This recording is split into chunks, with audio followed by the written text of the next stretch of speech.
mwese musigasira uburenganzira bwa kiremwamuntu ku isi yose, hanyuma musigasirane mwese hamwe, abakuru n'abakiri bato, ibitsina byose. Murakoze cyane. Twese hamwe twigishanye ubukoromoni, ubudasa bwo hafi na kure, tuvumbure tubure umwanya wo kuvumbukana. Murakoze cyane.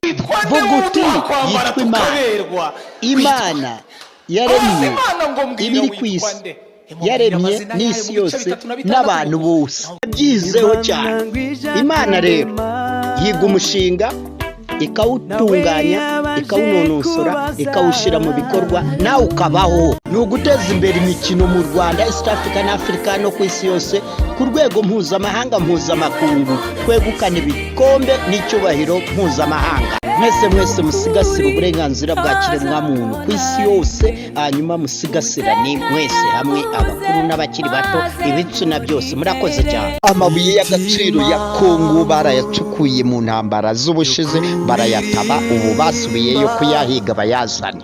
Ubusaza bwiza ni ukumenya ubwenge bukademagezi. Bityo rero abantu bakuze bazi ubwenge, barayokana nka tangawizi.